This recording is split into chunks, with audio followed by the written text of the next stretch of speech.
cámara. Ah, pero solo la pongo a ellos. Bueno. Buenos días. Vamos a comenzar. Bueno, vamos a ver si en el transcurso de la mañana van llegando más docentes. Recuerden que hay una parte de los docentes que están en línea, ¿verdad? Porque hay 24 docentes que son de los diferentes centros regionales. Esta vez hay de todos los centros regionales. ¿Alguien viene ya? Entonces, pues bienvenidos a este primer momento presencial de la quinta convocatoria de proyectos y bienvenidos también a los docentes de centros regionales. No sé cuántos tenemos conectados, Indira, o no hay nadie todavía. Una persona, 5 espectadores. 5. Bueno, para las personas de centros regionales no tienen activado el audio, pero en el chat pueden escribir sus consultas.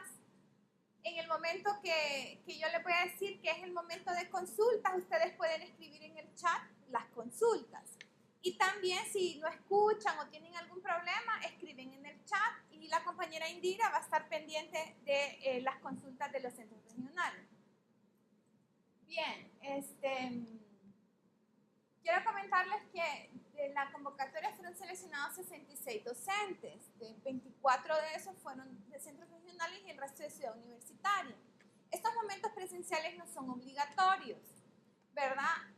Aunque a la experiencia que nosotros hemos tenido son importantes porque si no después los docentes empiezan con un montón de dudas o cometen un montón de errores simple y sencillamente por no venir a los momentos presenciales o por no preguntar en los diferentes medios de comunicación que tenemos. Hoy nos acompaña la compañera Yanitza Palacios, que es licenciada en Pedagogía, que nos va a estar colaborando en todo lo que son las consultas que vamos a tener este día sobre la parte de las estrategias pedagógicas que podemos utilizar para la propuesta de solución del problema que hayamos identificado. Y también la compañera Indira Pacheco, que va a estar controlando todo lo que es la parte de la conexión. Esta grabación va a quedar grabada, se va a subir al aula para el que necesite verlo. Bien, pues iniciamos ahora sí lo que es el proceso de esta quinta convocatoria. Como les había mencionado anteriormente, esta convocatoria no es un curso, no es un taller, no es que es un número de horas determinadas que se les va a valer, no, sino que es un proceso. A ver, ¿quién me dice cuáles son los pasos de este proceso? Ajá, inscripción y ya pasamos ese paso, ¿verdad? Ahora ya estamos iniciamos. ¿Cuál sería la primera parte, el primer paso? Redacción de la propuesta de proyecto, ¿verdad? Y hay un paso que es paralelo a ese. ¿Cuál sería?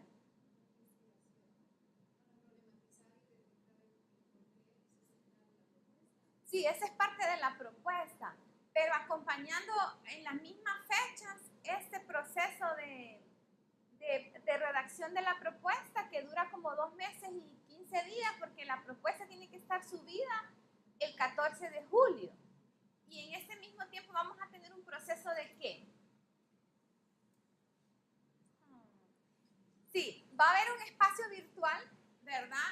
Como un aula donde el objetivo es que sea un espacio donde ustedes puedan orientarse sobre cómo llenar el formato y también puedan encontrar información sobre estrategias pedagógicas, tecnológicas, innovación educativa, ejemplos, etc.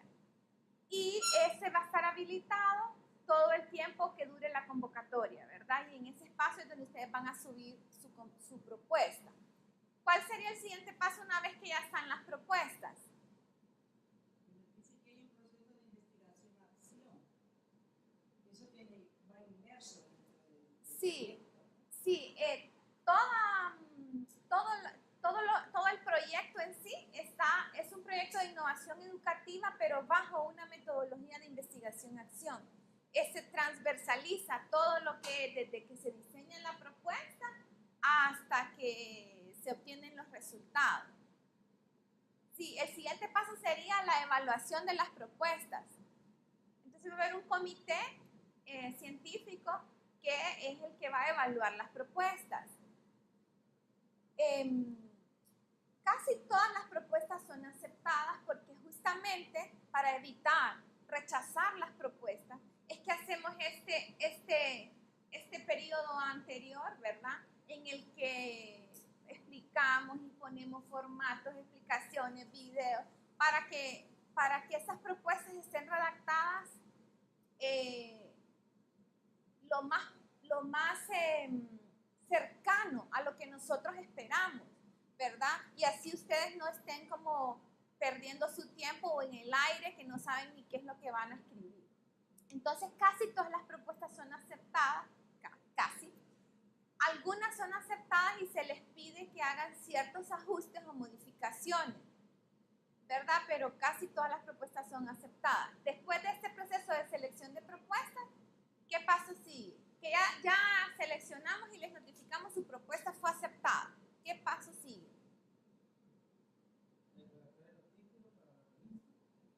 No, ese sería el último. Viene la implementación de la propuesta. Todo lo que yo propuse para solucionar el problema, ahora lo voy a poner en práctica. Alguien dijo. Lo voy a poner en práctica, lo voy a llevar a la práctica en mi aula de clase o en mi escenario educativo que yo haya seleccionado. Después de que yo implementé, viene el proceso de evaluación. Vamos a evaluar si pude o no lograr esos resultados de aprendizaje que me planteé.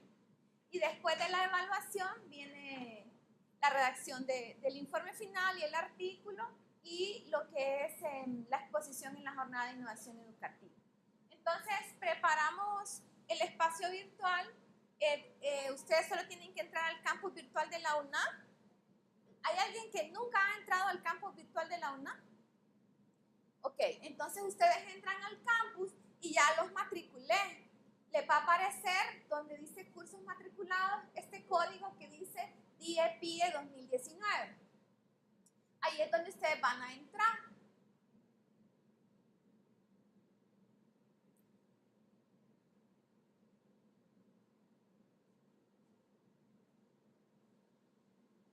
Bueno, aquí dice curso, pero en realidad no es un curso, ¿verdad? Lo que pasa es que el formato estaba así. Entonces, puedo ir tocando yo.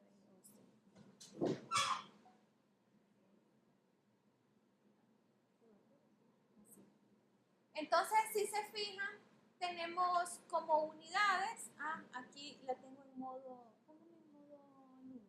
Está en modo de docente.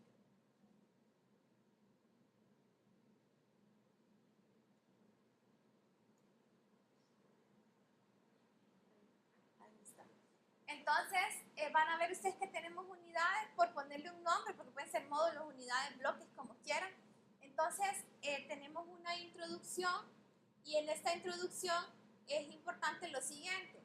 Este espacio virtual es un espacio virtual para obtener información, sí, pero también tiene otra función importantísima, que este va a ser nuestro principal medio de comunicación, ¿verdad? Entonces, para eso tenemos una sección que se llama anuncios. Una sección que se llama anuncios. En esta sección es donde nosotros como DIE enviamos alguna noticia o cualquier notificación a ustedes, ¿verdad? Entonces ustedes de vez en cuando, una vez a la semana, pueden entrar a anuncios y revisar si hay algún anuncio, ¿verdad? Bien, tenemos un foro de presentación. Es importante que a pesar de que estamos en centros regionales y en ciudad universitaria, es importante pues, conocer quiénes están ahí. De repente hay colegas que están allá, que son de la misma área, o saber quiénes están en la convocatoria. Entonces, en este foro de presentación, ustedes solo lo abren, leen aquí las instrucciones, ahí les dice que pueden hablar sobre datos generales de ustedes, de su vida profesional, sus experiencias, metas, gustos, habilidades que poseen. También pueden compartir qué les motivó a participar en esta convocatoria o qué expectativas tienen de esta convocatoria. Y solo tienen que dar responder en este botoncito, ¿verdad? Y también es importante que se presenten y por cortesía contestarle a otro compañero, Pero ustedes entran y miran que ya se presentó alguien, entonces ustedes le dan responder a la persona, ¿verdad? A Pedro Pérez le dan responder y lo saludan, ¿verdad? Sí, mire, somos de la misma área, no sé qué, o yo pienso lo mismo que usted, o lo que sea, ¿verdad? Y ese es con el sentido de interactuar. Y también ustedes pueden entrar a ver, ve, aquí está aquel de ciencias sociales, aquí está aquella amiga mía que hace años no miro, o aquí está aquel jefe de departamento, o aquí está mi jefe de departamento, ¿verdad? Y puedan ver quiénes están ahí en el aula. Bien. Ese es el foro de presentación. Lo ideal es que aprovechen estas 2 primeras semanas, ¿verdad? Para presentarse, no dentro de 3 meses, ya no sirve. Tiene que ser en estas 2 primeras semanas que aprovechen a presentarse. También tenemos un foro de consultas, que va a ser el único foro de consultas, que ese foro es único y exclusivamente para que hagan preguntas, ya sea del funcionamiento del aula, del contenido, de la propuesta, de los formatos, de las fechas, cualquier cosa que tenga que ver con la convocatoria. Ese va a ser el medio oficial de comunicación, no mi correo electrónico. ¿Por qué? Porque una pregunta que alguien tenga y yo se la respondo, esa misma la pueden ver los demás, ¿verdad? El correo electrónico serían ya cosas muy personalizadas que yo le estoy revisando tal vez la propuesta a ella, pues solo a ella le interesa, ¿verdad? No a todos. Bien. Hay otro punto importante aquí, que es la carta de compromiso. Entonces, en la DIE está la costumbre de hacer todos los procesos bien oficiales, con firma, sello y sangre. No es cierto.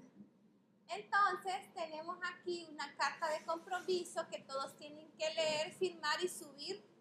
Le ponen la firma, le toman una foto, la escanean o la escanean con el celular y la suben, ¿verdad? Es una carta sencilla.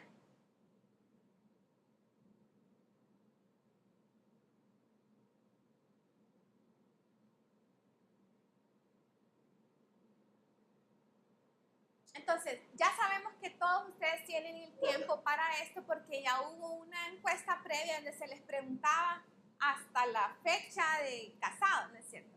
Se les preguntaba que si iba a salir de viaje, que si tenía planeado irse más de 2 meses, no sé qué, que si cuántas horas tenían disponibles. Entonces ya asumimos que todos ustedes pues ya tienen el tiempo porque manifestaron que tenían el tiempo, ¿verdad? Esta sería la carta. Dice: a través de la presente carta de compromiso, yo, escriben su nombre, docente de la UNAM, jornada, escogen si es matutina o vespertina, acepto participar voluntariamente en la 5ª convocatoria para desarrollar proyectos de innovación educativa a través de Innovar 2019 con el propósito de mejorar mi práctica docente y el aprendizaje de mis estudiantes y por ende la calidad de la educación en la UNAM. Voy a hacer un poquito más grande esto.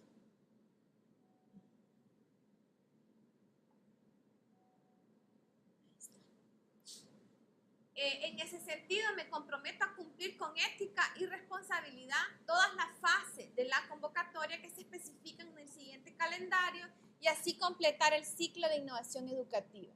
Todos estos pasos que mencionamos hasta exponer en la jornada es lo que nosotros le llamamos el ciclo de innovación educativa, ¿verdad? Y para dar fe de lo anteriormente expuesto, se firma la presente carta de compromiso y aquí ponen su firma y la fecha. Entonces, este es el calendario que ya les habíamos compartido anteriormente. Ahorita estamos, si se fijan,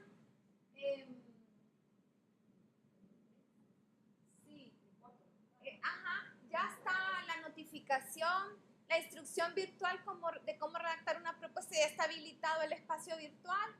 El momento presencial es este. La entrega de las propuestas es el 14 de julio. La evaluación, la selección y notificación de propuestas es del 15 al 31 de julio. Estas las evaluamos nosotros.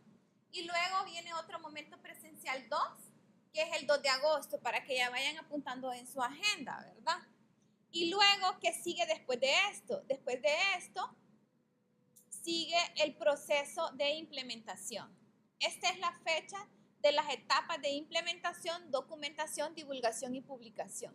Esta parte es una vez que su propuesta ya fue aceptada. está listo para empezar a implementar. Si quiere lo tengo acá. Entonces acá hay que identificar que hay un calendario específico para los proyectos de pequeña escala y hay otro para los proyectos de mediana escala. Entonces, ustedes ya tienen que ir más o menos pensando, ¿verdad? Cuando ustedes empiecen a redactar su propuesta y empiecen a plantearse el problema, los objetivos y empiecen a ver las actividades, ahí ustedes van a realmente saber calcular y su cronograma, si su proyecto va a ser de pequeña escala o de mediana escala, porque cuando estén haciendo el cronograma ahí les tiene que dar, pues. Entonces, los proyectos de pequeña escala tienen que estar implementados y evaluados más o menos a mediados de noviembre. Y luego el informe final y la exposición en la primera semana de diciembre. Cuando estamos hablando de los proyectos a pequeña escala, estamos hablando de intervenciones educativas puntuales o microproyectos de innovación educativa, ¿verdad? Ahora, puede ser que el proyecto sea un poquito más grande y requiera más tiempo. A veces son esos proyectos que requieren primero diseñar recursos y después implementarlos con alumnos en el aula de clase. Por ejemplo, una persona que dice que va a elaborar, por ejemplo, que va a mejorar un tema utilizando aula invertida, por ejemplo. Pero el aula invertida requiere elaborar videos. Y a veces esos videos los elabora el mismo docente, no los baja de YouTube. Entonces puede ser que los primeros 2 meses se la lleve en diseñar toda la propuesta pedagógica de cómo va a manejar ese tema con aula invertida y diseñar los recursos y montarlos en el aula. Ya se le fue el tercer periodo. Y entonces en el primer periodo del 2020, entonces implementa en su aula de clase esta nueva metodología para dar un tema, ¿verdad? Entonces los proyectos de mediana escala deben estar finalizados y evaluados al finalizar al periodo 1 del 2019, que es más o menos abril, ¿verdad? Ahorita, así en esta misma fecha, más o menos si finales de abril del 2020, el proyecto ya debe estar implementado y evaluado con su informe final. Esos son los proyectos de mediana escala. Entonces, aquí es importantísimo que seamos muy realistas y que no tratemos de solucionar todos los problemas educativos de nuestra aula en 4 meses, ¿verdad? O que nosotros decimos, voy a implementar esta nueva forma de enseñar para todos los temas de toda la clase. No es cierto, no le va a quedar tiempo. Entonces usted tiene que escoger la forma que usted considera que puede dar mejor ese tema, o sea, la solución a un problema del proceso de enseñanza-aprendizaje, pero lo aplica en un tema crucial, obviamente, en un tema que es el que más se le dificulta a los estudiantes, o en 2 temas, o en 3 temas. Pero no hay que pretender aplicar la solución a 20 temas, porque para eso ocupa un año entero, ¿sí? Entonces es bien importante delimitar el proyecto, ¿verdad? Eso lo van a ir viendo en la metodología que se les explica más adelante. Entonces aquí tenemos las fechas. En el caso de los proyectos de pequeña escala, ven ustedes que la implementación y la evaluación es del 1 de agosto al 27 de octubre. Que el momento presencial es el 20 de septiembre, que la documentación del proyecto es del 28 de octubre al 10 de noviembre, o sea, el 10 de noviembre tiene que estar listo ese documento de informe final. Entrega de la presentación de 10 minutos para la ponencia en la jornada el 17 de noviembre. Divulgación, esto es exposición en la 10ª jornada del 2 al 6 de diciembre. Redacción del artículo del 1 al 28 de febrero. Aquí hay una diferencia si se fijan, porque una cosa es el informe final y otra cosa es el artículo. Son casi iguales, pero no son iguales, porque como estas son de una revista indexada, que es una Innova, tiene ciertos requisitos, pero es casi igual. Solo es la forma de redactar es un poco diferente. Entonces después, en enero, va a haber un módulo que se llama Cómo redactar un artículo para la revista Una Innova. Y igual es un módulo en línea donde ustedes leen lo que quieran leer y miran lo que tengan dudas, ¿verdad? Y ese es otro proceso porque luego hay que revisar los artículos, que el comité de edición y después los llaman, que no sé qué, y es un proceso. Por eso el artículo, si se fijan, está del 1 al 28 de febrero, que es un mes en el que ustedes van a poder convertir ese informe final en artículo. Ahora, para los que son proyectos de mediana escala, si se fijan, aquí agregamos esta parte que es diseño de productos o recursos, ¿verdad? Diseño de productos o recursos que va a ser casi todo el tercer periodo, al 14 de diciembre del 2019. Implementación y evaluación de los proyectos en el aula de clase del 27 de enero al 12 de abril, documentación del 13 al 30 de abril y la divulgación va a ser en mayo y la exposición en la jornada, la redacción del artículo va a ser en mayo, del 1 al 30 de mayo, y la exposición en la jornada siempre es en diciembre, porque es la única fecha que se da la jornada. Entonces, esas son las dos fechas. Durante todo el periodo de implementación y evaluación de los proyectos se brindará asesoría a los docentes que lo soliciten los días viernes previa cita realizada por correo electrónico. Es decir, durante todo el proceso, desde que están redactando la propuesta hasta que terminan el artículo, se les va a brindar asesoría. Esa asesoría puede ser de varias formas. Puede ser por correo electrónico, puede ser a través del aula virtual, en las consultas, puede ser presencial, a través de los momentos presenciales, o también puede ser con visitas. Pero no es que ustedes van a llegar a cualquier hora a buscar a su asesor, sino que tiene que ser previa cita, porque de repente su asesor es Yanitza, o es Indira, o es Luis, y tal vez él está en gira y ustedes llegan y no lo van a encontrar. Entonces ustedes tienen que más o menos organizarse y decir, todas estas dudas, voy a hacer cita. Solo vamos a atender los viernes. Entonces usted haga su cita por lo menos 2 o 3 días antes. O llámelo por teléfono o como sea, ¿verdad? Aquí está. No sé si hasta este punto hay alguna pregunta en este cronograma.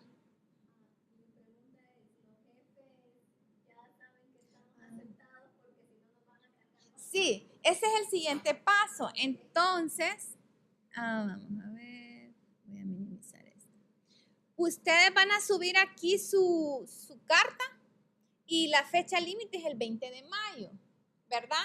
Entonces, solo tienen que firmar y poner su nombre, nada más, y la suben, ¿verdad? Y entonces le ponen agregar entrega y le dan enviar. Luego, con esta carta de compromiso firmada, nosotros enviamos un oficio a los jefes de departamento y a los directores de escuela. Un solo oficio, ¿verdad? Donde va, digamos, si la escuela de biología dice los docentes fulano, sutano, mengano fueron aceptados y están en un proceso que incluye tal, que dura de tal fecha a tal fecha. Aunque no sabemos ahorita si va a ser mediana escala o no, pero vamos a ponerle que dura hasta mayo del otro año. Entonces, y se le va a poner ahí que ese es el proceso y que se solicita el apoyo necesario, ¿verdad? Que más que todo el apoyo necesario es como, no sé, a veces necesitan validar cosas o reunirse con otros docentes o ir a hacer con los alumnos algo, ¿verdad?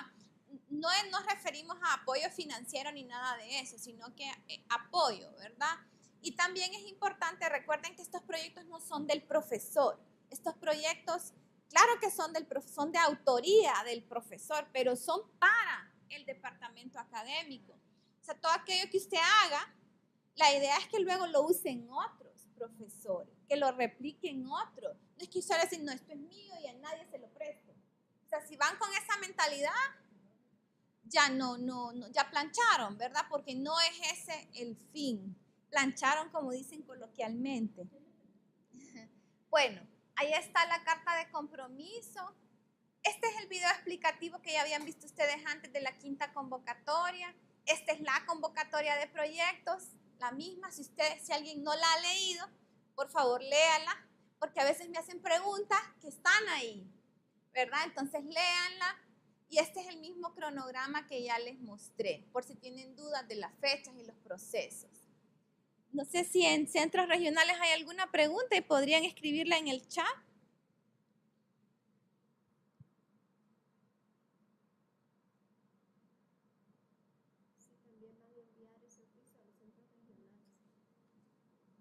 Sí, vamos a enviar oficio a todos los participantes, solo que no va a ser uno por uno, sino que va a ser en el caso de CU, va a ser el mismo oficio al director de la escuela y los jefes de departamento, y en el caso de los centros regionales, a los jefes de departamento con la lista de las personas, ¿verdad? Porque a veces pasa que solo hay una persona de un área, pero a veces hay hasta 4 o 5 de la misma área, entonces es el mismo oficio, ¿verdad? ¿Cuándo lo vamos a enviar? Cuando ya tengamos todas las cartas de compromiso firmadas, que va a ser el 20, entonces más o menos como el 23 de mayo ya van a estar esos oficios enviados, y los que son de CEU los enviamos escaneados por correo electrónico, ¿verdad? Y los de Ciudad Universitaria se envían en físico. Y también siempre les enviamos copia por correo.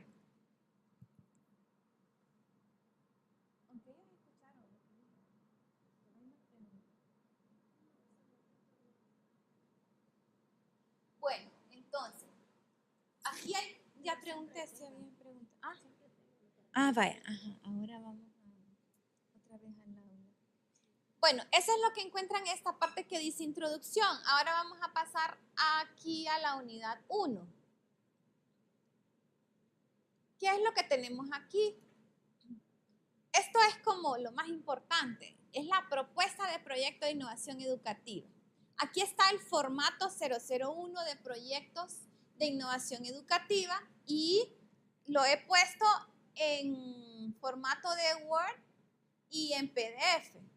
Es el mismo. Lo que pasa es que a veces me dicen, es que yo quiero copiar y pegar, entonces póngamelo en Word. Y también está un documento que se llama explicación para llenar el formato 001. Tienen que leerlo. Es fundamental leerlo. Y de repente a la primera leída, como que, porque estamos utilizando una metodología que no todos están acostumbrados a utilizar, que es la metodología de investigación-acción.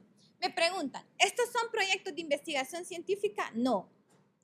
Estos son proyectos educativos que tienen un componente de investigación basado en la metodología de investigación-acción. ¿Sí? Entonces, tampoco son proyectos de innovación tecnológica, ¿verdad? Vi algunas personas que me pusieron, no recuerdo ahora, pero donde se le preguntaba que si tenía alguna idea de qué proyecto iba a ser, me pusieron... Cuando les preguntaba, uno me puso, sí, diseñar una máquina para eficientizar el no sé qué de la producción del café. No, estos no son proyectos de innovación tecnológica. Quiero decir, no es que vamos a armar un brazo robótico, cosas así, no, ¿verdad? No, porque nosotros no tenemos el alcance como de asesorar en esa línea, ¿verdad? Ni tampoco son proyectos de investigación cuantitativa, no. Son proyectos de innovación educativa que llevan un componente de investigación, porque toda innovación debe basarse en la investigación, pero no toda investigación resulta en una innovación educativa, ¿verdad? Entonces sí hay un componente de investigación, pero es más que todo una investigación cualitativa. Es más que todo, esta metodología de investigación-acción es una metodología, ¿cómo se llama? Utilizada más para ciencias sociales, utilizada más para cuestiones sociales, ¿verdad? Más cualitativa que cuantitativa.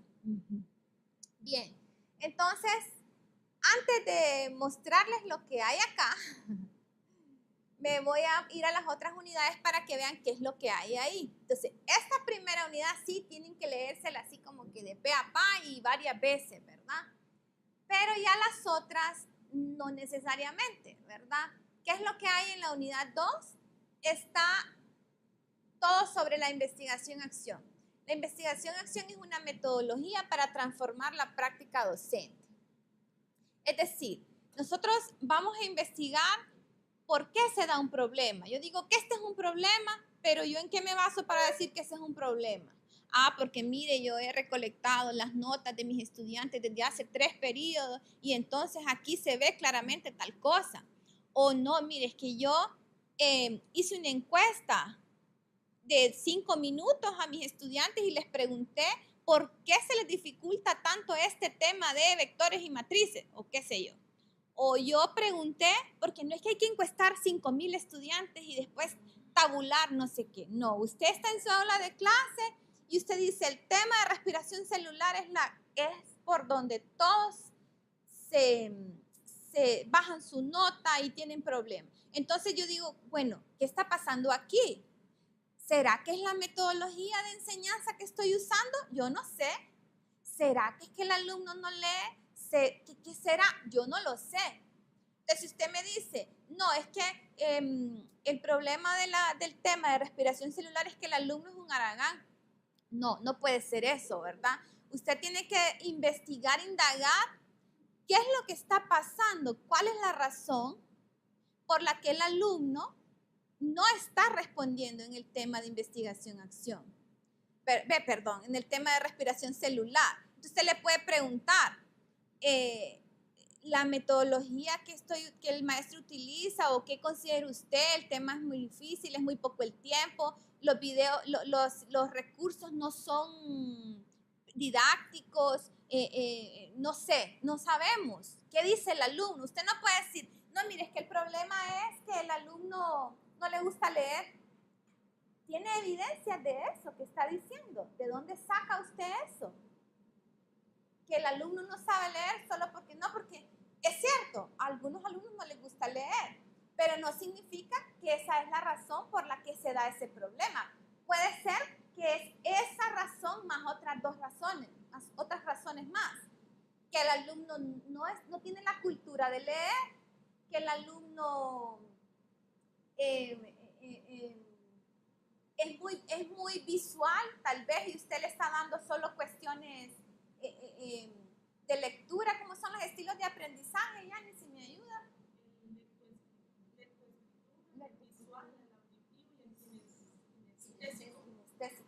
Entonces, tal vez usted solo está poniendo recursos ahí, asumiendo que todos sus alumnos tienen el estilo de aprendizaje de lectoescritura, y tal vez no, y tal vez la mitad son más visuales, pero usted no lo sabe. Entonces ahí es donde viene la investigación. Por eso es una investigación de su propia práctica docente. Y aquí es donde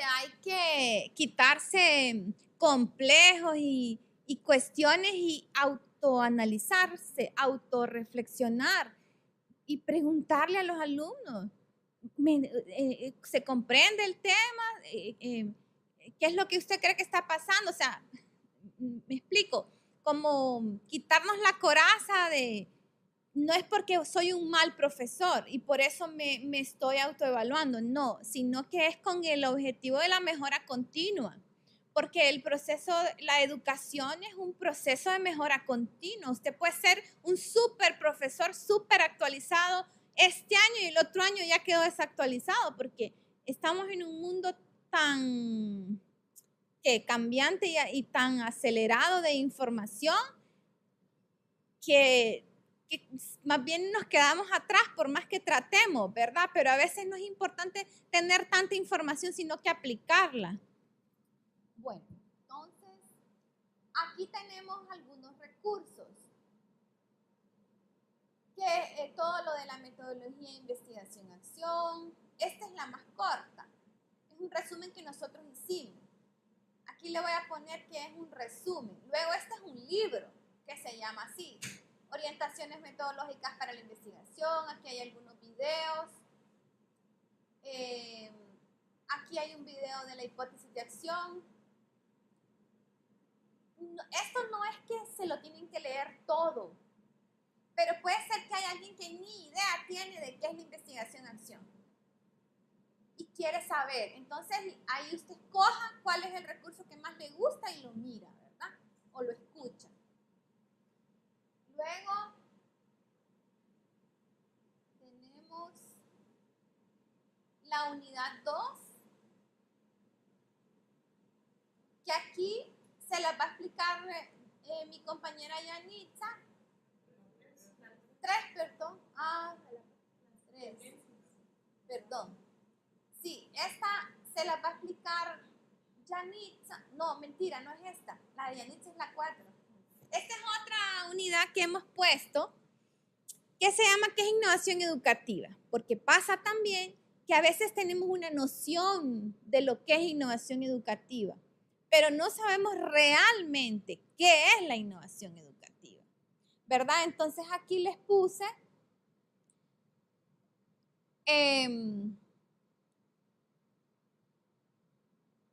aquí hay una lectura de qué es innovación educativa, la caracterización de la innovación educativa, son como fundamentos teóricos, ¿verdad? ¿Qué más hay aquí? Conceptos básicos de innovación docente. Aquí hay una polémica. Algunos dicen que no debe llamarse innovación educativa, sino que innovación docente. Y que no debe decirse proyectos de innovación educativa, sino que proyectos de innovación docente. Entonces hay autores que están peleando en eso. El punto es que es la innovación que el docente va a hacer para mejorar el aprendizaje. Eso es. Entonces, aquí está esta, conceptos. Aquí tenemos, a ver,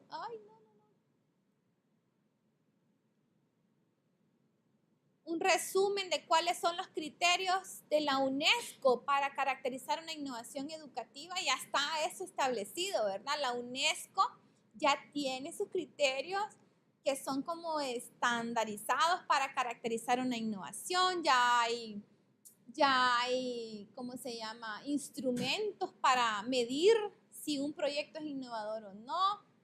Ya hay, ¿cómo se llama? ¿Cómo se llama esto? El de la UNED. Si se fijan en las estrategias del milenio, ¿cómo es? Los objetivos del milenio para el 2030. Los objetivos de desarrollo para el 2030, desarrollo sostenible para el 2030. Ahí hay un objetivo que habla de la innovación educativa.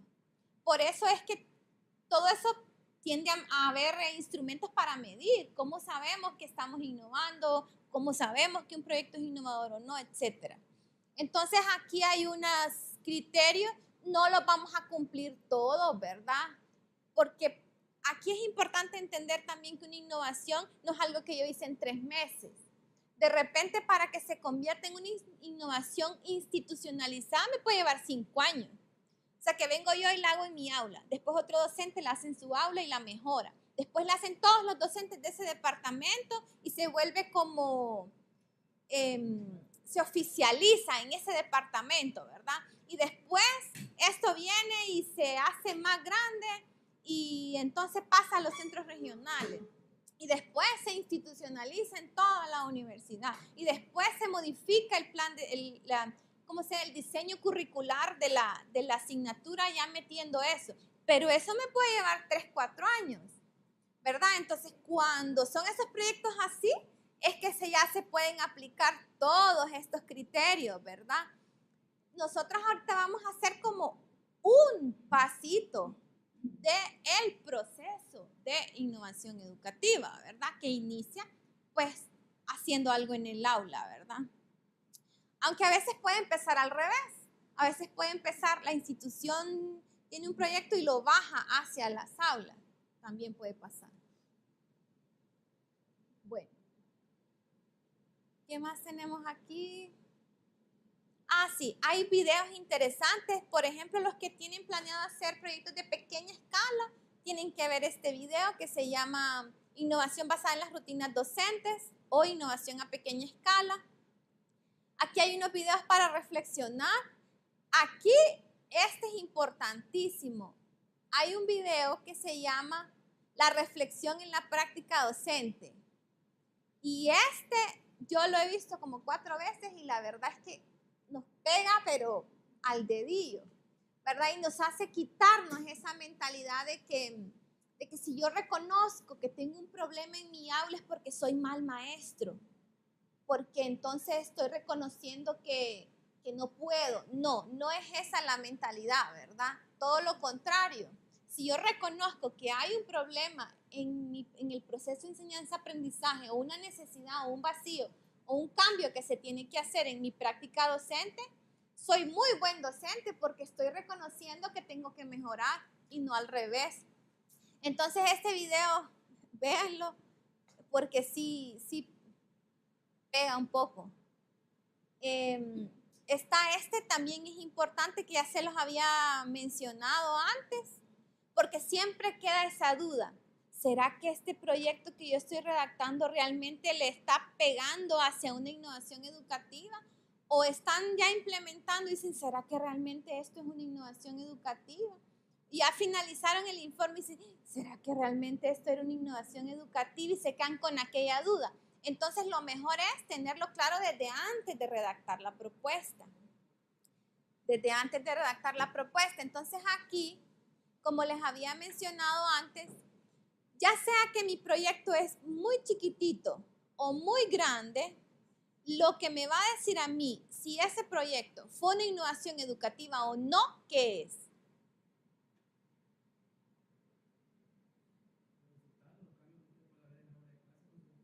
Eso. Si hubo un cambio o una mejora en ese problema que yo identifiqué y que hice todo lo que hice para obtener ese cambio, y si hubo ese cambio, entonces sí fue una innovación educativa. Pero ¿cómo voy a saber yo si hubo el cambio o no hubo el cambio? O si hubo una mejora o no hubo una mejora. Tuve que haber medido. Tengo que plantearme indicadores de resultados que voy a medir, porque si no mido, ¿cómo voy a saber?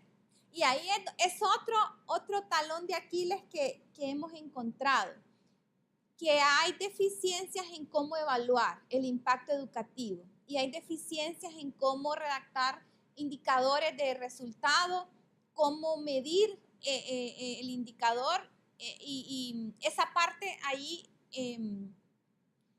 es difícil, es un poco difícil, pero eso solo es con la práctica, Ni siquiera nosotros en la DIE somos expertos en eso, sino que ahí uno va analizando y prueba y error, ¿verdad? No hay ¿cómo es? 10 pasos para redactar los indicadores, ¿verdad? Bien. Entonces, ahí ustedes pueden ver ese video. También hay otro video sobre la investigación-acción. Ahí, son esos videos. ¿Qué más hay aquí? Más lecturas. Aquí es sobre proyectos de innovación. Y estos son ejemplos de innovaciones educativas. Estos son ejemplos de innovaciones educativas. Y este está repetido. Bien. A veces pasa que uno dice, quisiera ver una innovación educativa en el área de matemática. En eso que les mostré, ahí tienen 100. Ahí hay 100 innovaciones educativas. Y tengo otro también que es de 100 de otro año, donde ustedes pueden ver en una ficha resumida, porque no van a leer 100 artículos, ¿verdad? Pero ese documento son fichas resumidas en 2 páginas, de 100 proyectos de innovación educativa que se hicieron en diferentes países en el mundo, diferentes escuelas a nivel de primaria, secundaria y también universidad. Entonces ahí ustedes van viendo y dicen, este le pega a mi área y lo buscan, ¿verdad? Y lo ven. Bien. Y la última parte que tenemos es la de las tendencias pedagógicas y tecnológicas. Entonces aquí voy a dejar a Yani que venga El que hicieron ustedes, Yanni, que redactaron con Alan, es este. Entonces tal vez usted les puede explicar este y lo demás pues son como apoyo, ¿verdad? Venga, este que es para... Sí. Podemos, antes de comenzar, perdón, podemos preguntar si hay preguntas al centro regional. Hay que decir ahí que si tienen preguntas al centro regional, las escriban en el chat. Sí, muy buenos días. Pues es un gusto estar con ustedes, maestros de Ciudad Universitaria y también de centros regionales. Si tienen consultas, pues las pueden escribir ahí, compartirlas para ver la respuesta que se les va a dar, ¿verdad?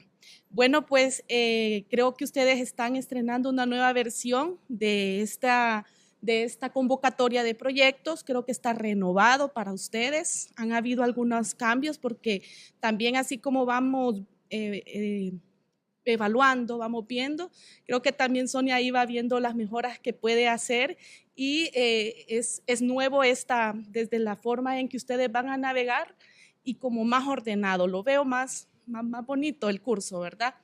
Entonces en esta esta parte de las tendencias pedagógicas y tecnológicas innovadoras, una vez que ustedes ya tienen, ¿verdad?, identificado el problema educativo y el diagnóstico, entonces vamos a pasar en esta unidad a ver qué de estas tendencias, de estas estrategias didácticas innovadoras, ustedes pueden hacer uso para que esta sea como parte de la solución del problema educativo identificado. Entonces, podrían ver ustedes dentro de esta unidad las tendencias pedagógicas y tecnológicas innovadoras, que ustedes lo pueden ver ahí. Si lo desplegamos, ¿verdad? Pues ahí conocen, sí. El primerito.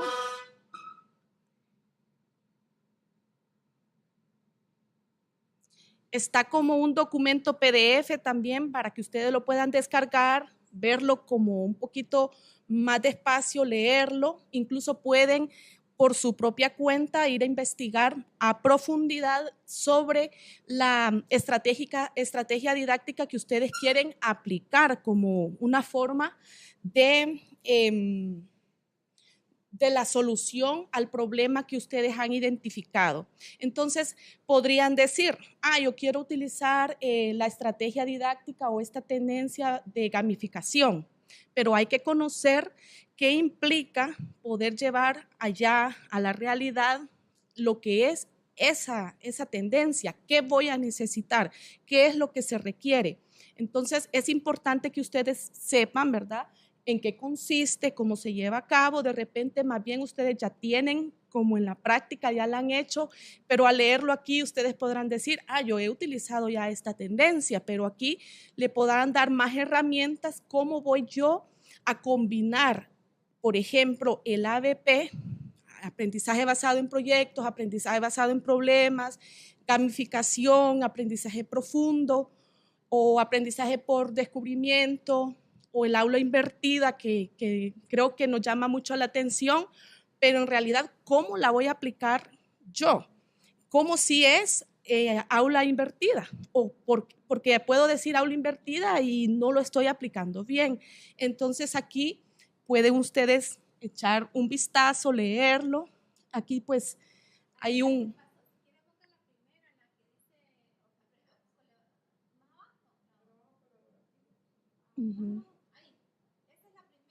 Sí, esta es la primera tendencia, ¿verdad?, de aprendizaje colaborativo, y así ustedes van a poder ver otras tendencias, pero ¿cómo la puedo combinar con una de las herramientas digitales? Aquí ustedes pueden ver paso a paso en el antes, en el durante y en el después de una de estas tendencias, ¿verdad? Cómo yo la voy a utilizar, qué herramientas se pueden utilizar para aplicar esa estrategia didáctica.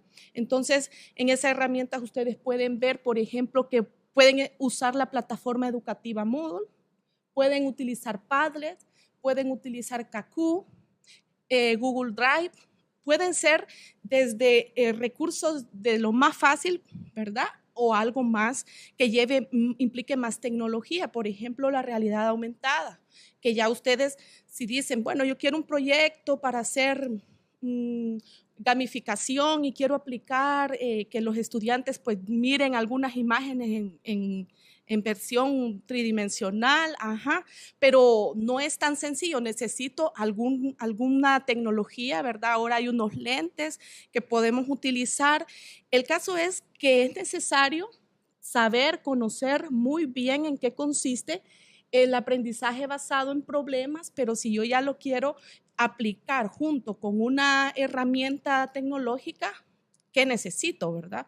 Para poder desarrollarla. Y estas estrategias, pues, donde se llevan a cabo es a través de una actividad. Ya es con sus estudiantes en el aula, entonces hay que planificarlo, hay que desarrollarlo desde antes. Y también, pues, implica que el profesor conozca la herramienta que va a utilizar. Es posible que haga como una práctica previo a que la implemente con sus estudiantes, ¿verdad?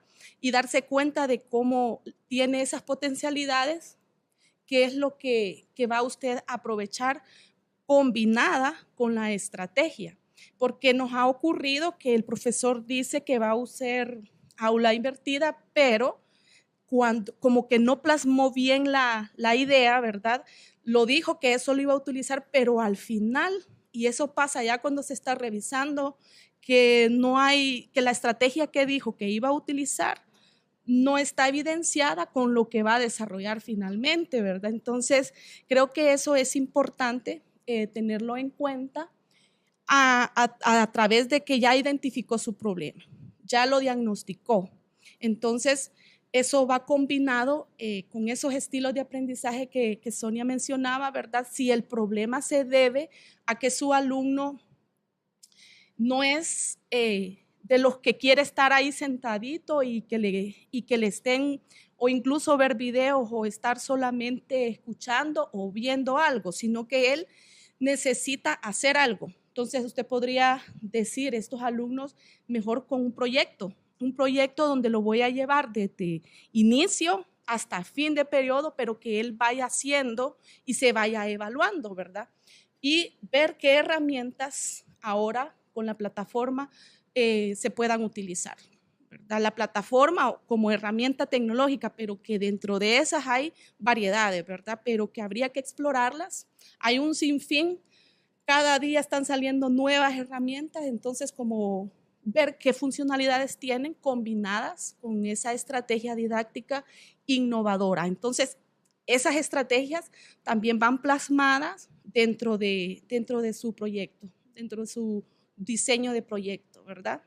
Entonces, creo que ahí estamos pues apoyando, diciéndole al profesor, porque quien tiene la idea son ustedes, ¿verdad? Quien conoce la realidad educativa son ustedes, nosotros solamente allí apoyándoles, bueno, si va a utilizar tal estrategia, ¿qué es lo que va a necesitar, verdad? Y como en la parte técnica también orientando en el uso que se le hace a alguna tecnología, ¿verdad? Entonces, eso más que todo, ahí están los materiales disponibles, ¿verdad? Y creo que aquí sigue la tarea donde ustedes identifican, ¿son? Sí. Ah, bueno. No es un curso en sí. Ah, bien, sí. Bueno, entonces sí, aquí está la información que ustedes van a necesitar, no hay tarea, entonces creo que se puede concentrar más en la parte de diseño de la propuesta, creo que es la idea, ¿verdad, Sonia? Bien, entonces eso sería en esta parte de la convocatoria. Bueno, entonces ya vieron ahí, ¿verdad? Aquí igual hay otros recursos que son ya son recursos que no hicimos nosotros. Por ejemplo, este es un resumen que hizo la DIE, ¿verdad? Y estos ya son documentos que hemos bajado de internet. Por ejemplo, decálogo para el uso didáctico de las TIC en el aula, glosario de estrategias pedagógicas y tecnológicas. De este hay como 3 versiones. Por ejemplo, este es importante. Este al final tiene un glosario.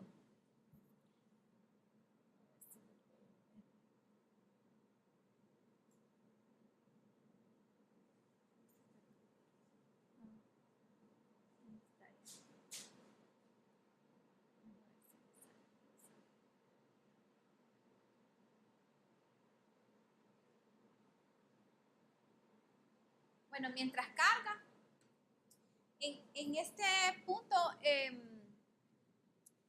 es importante lo que les mencionaba en la primera reunión presencial que tuvimos, donde aclarábamos que una innovación educativa no solo es tecnología, sino que es el uso de diferentes estrategias pedagógico-didácticas apoyadas en tecnología.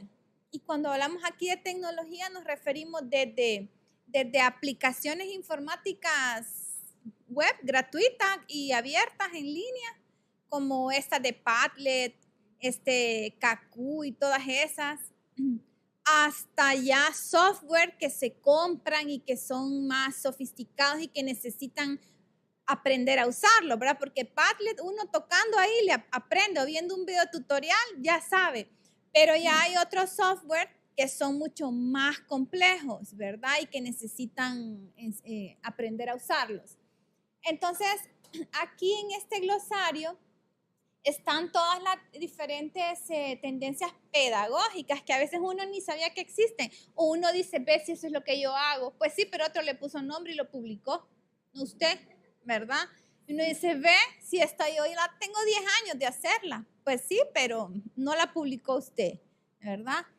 Ahí miren, está aprendizaje activo, auténtico, basado en problemas, basado en proyectos, en retos, colaborativo, en línea, flexible,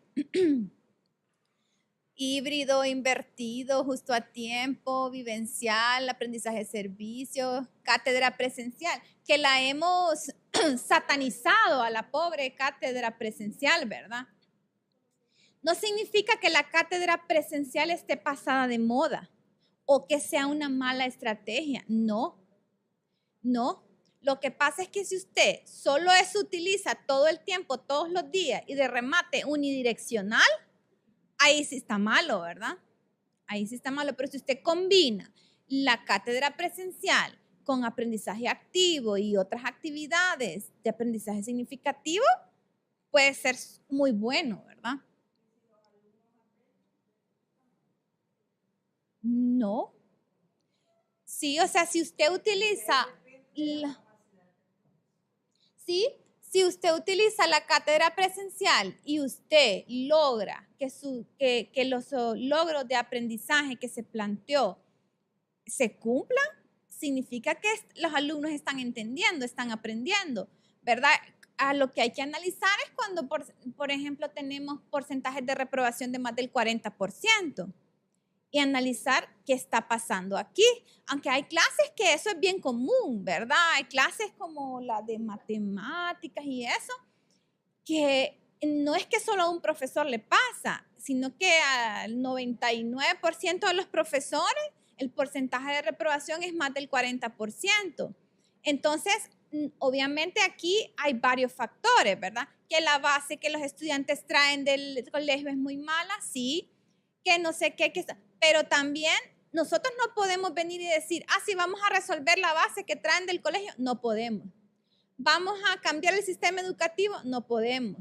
Pero sí podemos decir, ok, sabiendo que el estudiante trae una mala base, sabiendo que el tiempo es muy corto, sabiendo que, ¿qué puedo hacer yo? ¿Qué milla extra? La milla extra puedo dar yo para que estos alumnos, en medio de esa realidad, puedan aprender un poco mejor X o Y tema. ¿Perdón?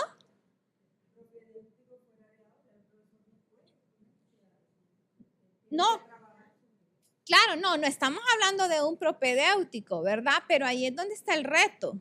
¿Qué puedo hacer yo dentro de mis capacidades y del maestro también?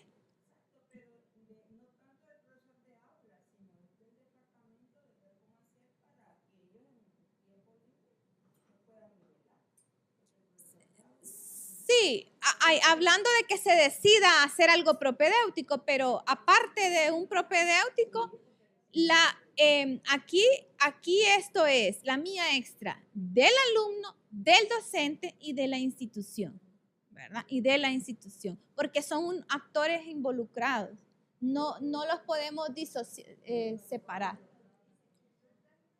Bueno, aquí también hay algunas, no sé si ya me pasé a las tecnológicas. Ajá. Este, por ejemplo, es de las tecnológicas, en tecnología. Son algunas tendencias y que aquí una cosa son las tendencias y otra cosa es el software o programa que se puede utilizar para esa tendencia, ¿verdad? Aquí está aprendizaje adaptativo, con tecnologías vestibles, aprendizaje en redes sociales y entornos colaborativos, aprendizaje móvil, aprendizaje ubicuo, asistente virtual, etcétera, etcétera, etcétera.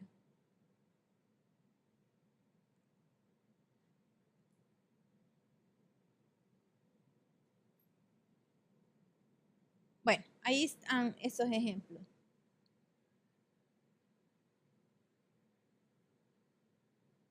Bueno, y ahí ustedes van a encontrar más material. Ahora entonces sí pasemos a la unidad 1, que es donde tenemos el formato y la explicación.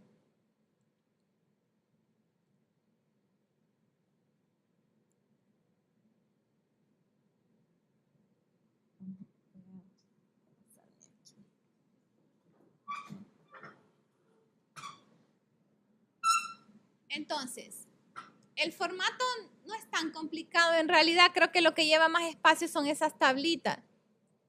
Aquí, pues datos generales, ¿verdad? Del proyecto. Ahí tienen que especificar si es individual, si es grupal. Si es grupal, especificar si hay el coordinador, quién es, todo lo que se pide ahí. Después viene donde vamos a hacer la problematización. Entonces, si ustedes se fijan, aquí solo van a poner el problema, van a enunciar el problema. Pero para hacer eso, hay una serie de pasos que se hace, que lluvia de ideas, que árbol de problema y no sé qué, pero todo eso no lo van a poner aquí. Aquí solo van a poner el enunciado del problema, lo demás es aparte, ¿verdad? Lo tienen aparte. Aquí solo vamos a poner el enunciado del problema. Luego vamos a hacer, siempre dentro de la problematización, un diagnóstico de la situación problema. Es decir, aquí es donde viene la investigación in situ, en el aula o en la práctica docente. Y también hay un poco de investigación bibliográfica. Aquí básicamente es en qué sentido es problemático el problema seleccionado. O en qué me baso yo, cuáles son las evidencias, cuáles son los datos que yo tengo para decir que ese es un problema. ¿Sí? Allí pueden tener ustedes, como les decía, sus notas finales de varios periodos o del parcial, etcétera, o no sé, simplemente como les decía, si usted ya usted piensa que ese es el problema, usted consulta con otros docentes de su misma área, consulta con sus alumnos. Y les decía, no es que tienen que hacer 500 encuestas y no sé qué, no.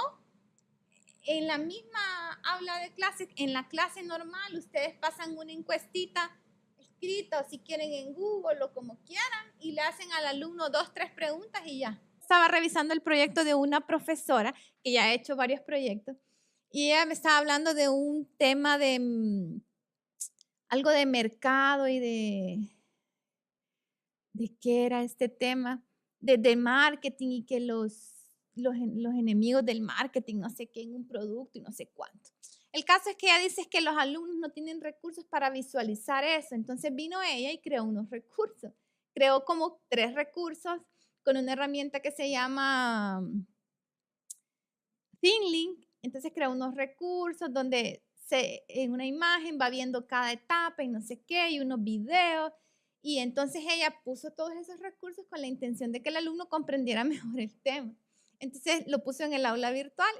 La hipótesis de ella era que los alumnos iban a mejorar la comprensión del tema con esos recursos, porque estaba el contenido del capítulo del texto y aparte los recursos que ella diseñó.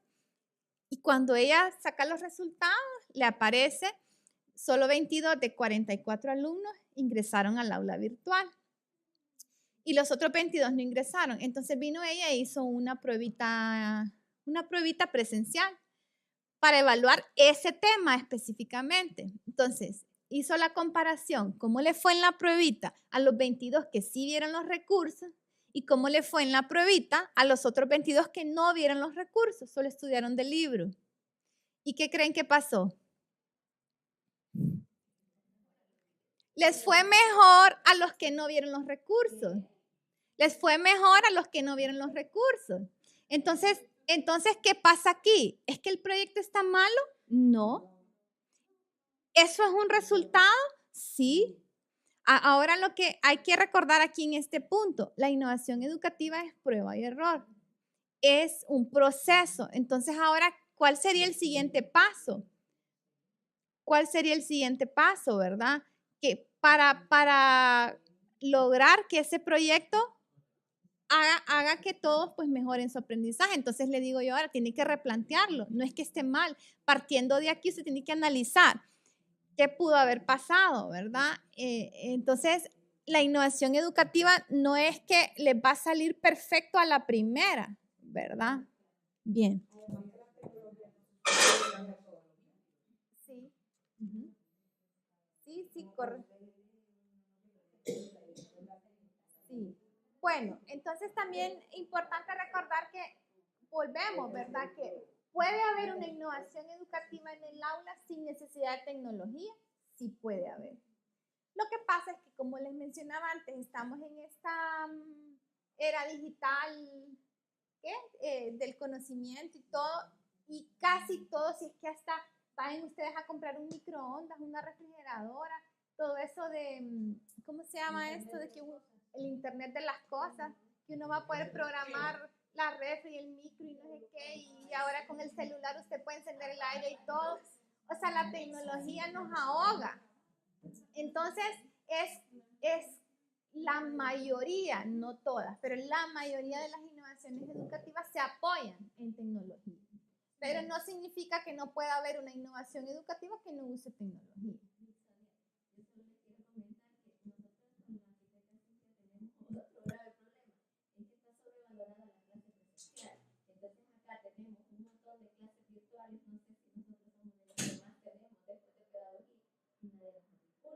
Y desde el 2012, una que yo hice, ¿verdad? Política, hasta este segundo periodo, por primera vez se matricularon niños en el centro. Nos obligábamos y no abríamos la presencial. Otro problema, a veces somos 18 profesores y somos una carrera pequeña. Entonces, cuando no llegamos a registrar, por lo mismo que dice usted, que doña Yuca, no la metas conmigo porque te vas a quedar, entonces nos quedamos descargados. Y podríamos servir una clase de profesional. Entonces tenemos ese problema que las aulas después de la presencialidad son los profesores no usamos. Eso es lo que vamos a investigar ahorita. ¿Por qué no se está usando si la plataforma está? Porque siempre hemos dicho, échale a uno, pide aquí, no pide allá, no da. Pero nadie sí nos ha dado, sí nos ha capacitado, sí nos ha dado el espacio, hemos creado las aulas y no funciona. Entonces hay que ver por qué.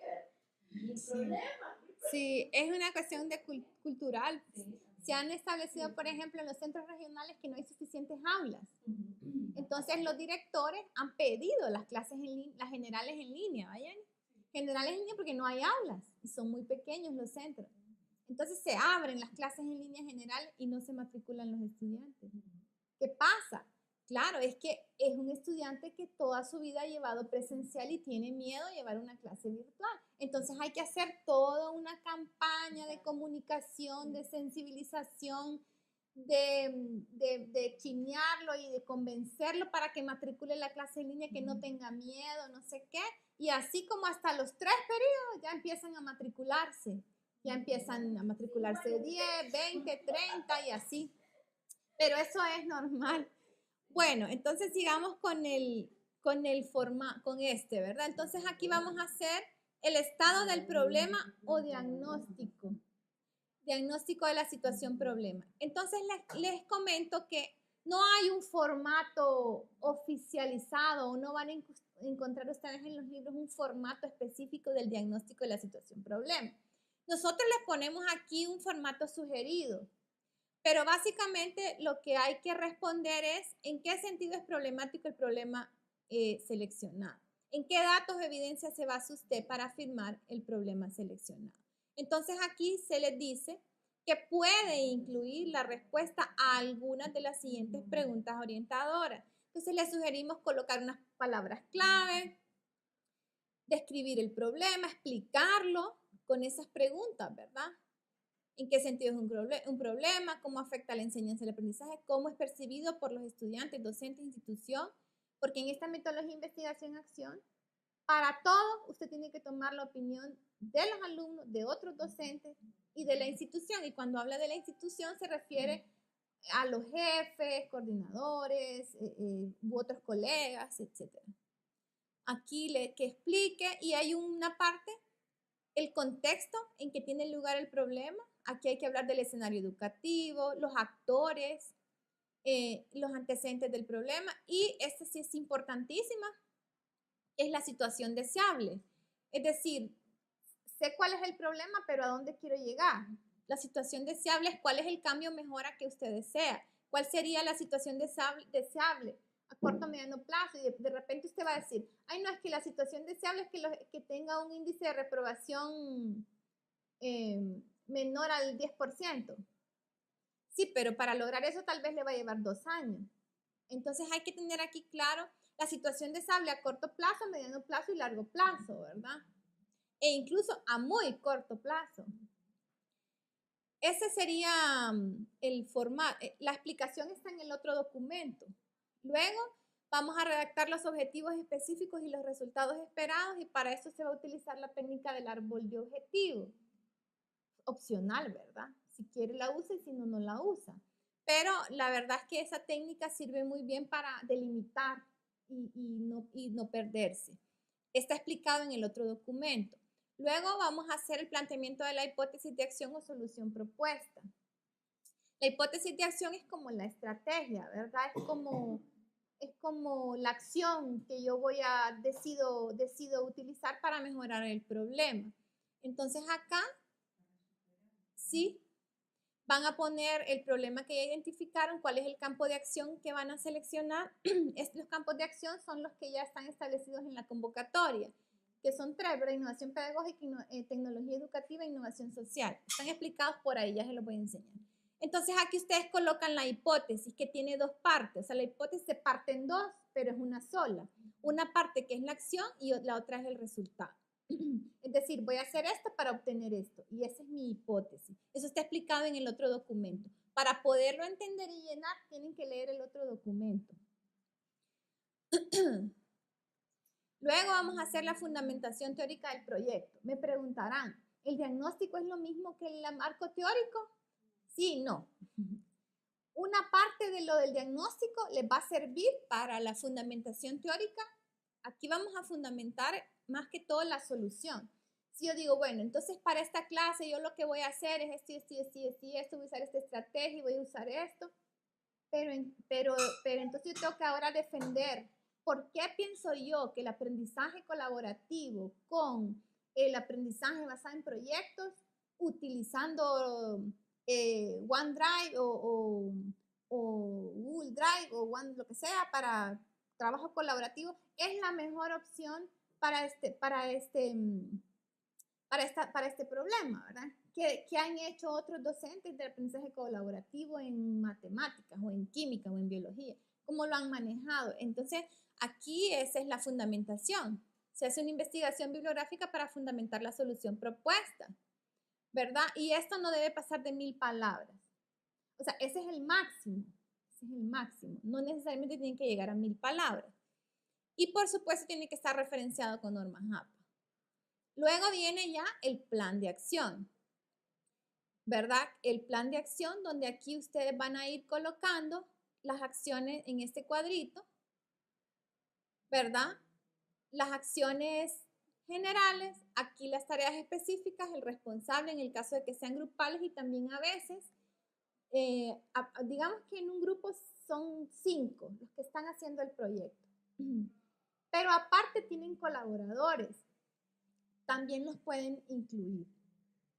También los pueden incluir. Ahí pueden ser estudiantes. También, sí.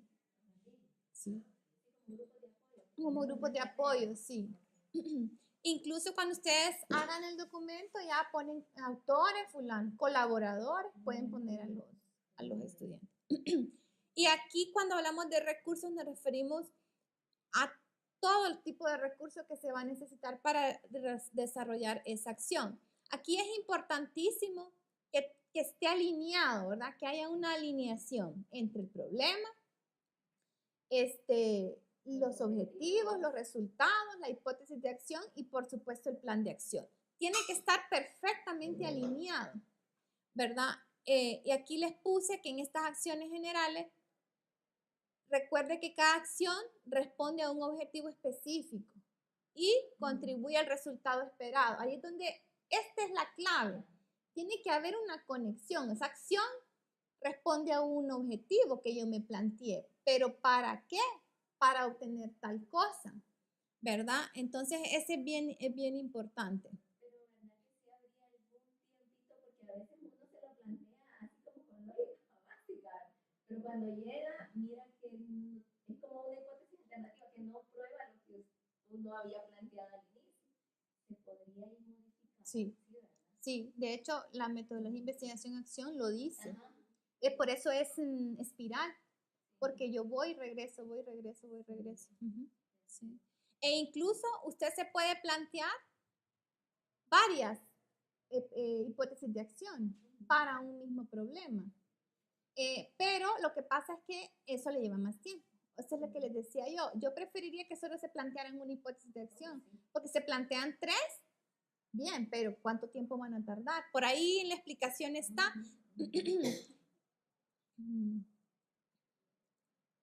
Bien, entonces aquí también se les pide que ordenen el plan de acción por etapas. Entonces, aquí voy a poner un ejemplo de alguien que haga un proyecto de pequeña escala. ¿Cómo sería un proyecto de pequeña escala? Que hay un docente que dice, no, yo lo que voy a hacer es que este tema qué sé yo, voy a poner el de respiración celular, otra vez. Este tema de respiración celular, lo que voy a hacer es que voy a utilizar la estrategia de aprendizaje colaborativo y le voy a poner un poco de aprendizaje basado en retos. Y entonces también le voy a poner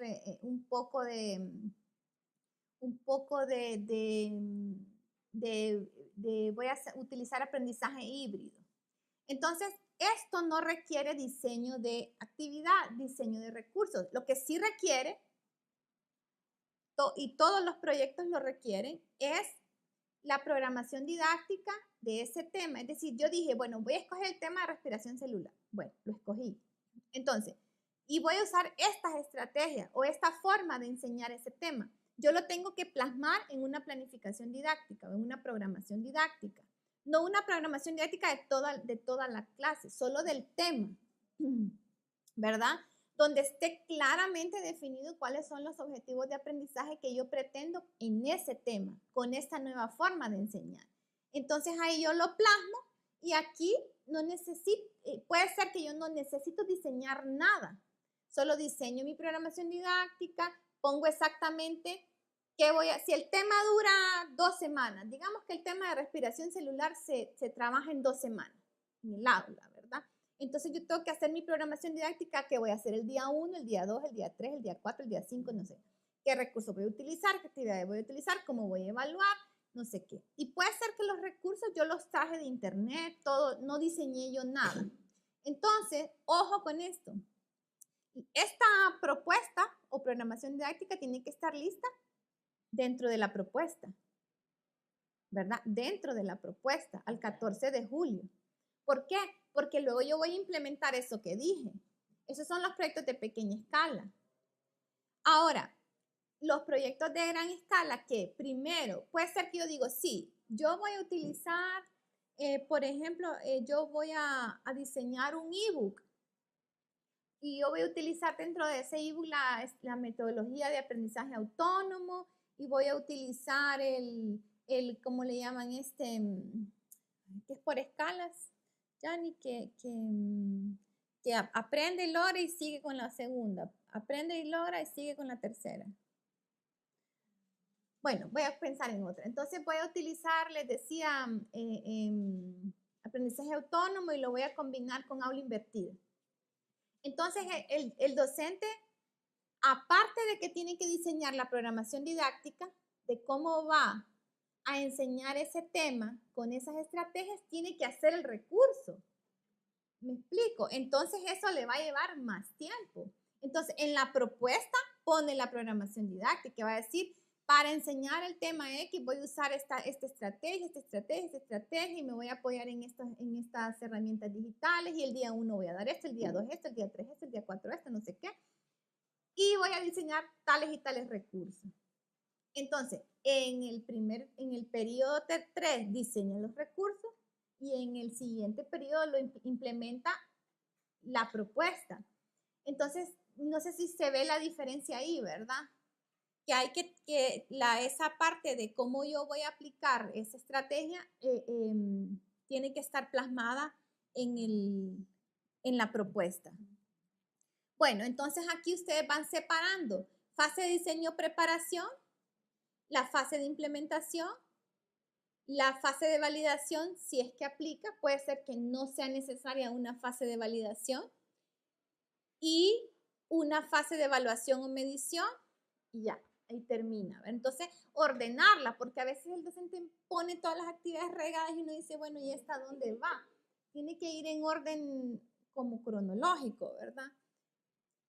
Bien. Luego acá ya ustedes ponen sus indicadores, está explicado en el documento. Aquí ponemos los indicadores de proceso, que son los de los objetivos del proyecto, y aquí ponemos los indicadores de resultados, que son los de los resultados esperados. Es decir, ¿cómo voy a saber yo si logré el objetivo de aprendizaje o no? Tengo que tener por ejemplo, que yo diga, 80% de los estudiantes revisan los recursos en el aula virtual. ¿Qué resultado tuve?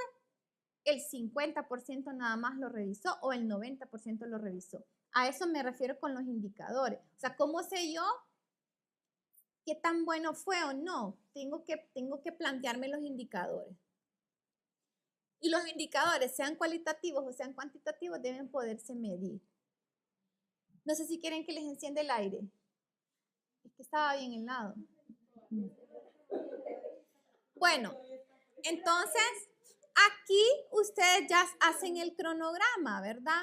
Para que no se les haga tan grande, pueden colocar solo las acciones generales, no necesariamente las tareas, porque si se fijan acá, aquí la diferencia es que aquí ponen como las acciones generales y aquí van poniendo las tareas específicas, ya detalladitas o más puntuales. Pero ya en el cronograma, pues solo pueden poner las actividades generales, ¿verdad? Y le ponen una fecha. Lo pueden hacer así o lo hacen con software, que ahora hay unos software específicos para hacerlo, con todos los mickeys ahí, ¿verdad? Como quieran. Y también lo van ordenando por fases, para que quede más ordenado. Las referencias bibliográficas, y aquí me faltó poner los anexos. Ahora, se ve fácil, ¿verdad? El formato. Entonces, aquí hay un documento. Ya lo había abierto aquí. No lo abrí. Bueno. Vamos a ver si hay alguna pregunta de Centro Regional. Indra, me meto aquí. ¿O a dónde?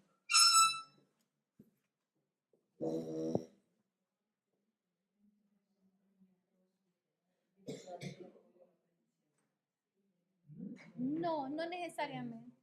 No tiene que hacer aula. Si no la necesitan, no tiene que hacer aula. ¿No hay pregunta? Ok. Entonces, ¿dónde está el que descargué, Indira? Ya lo perdí. No, el que dice explicación. Bueno, creo que lo perdí. Aquí está. Sí. Bueno, entonces, no, este no es. Otra vez. No, este.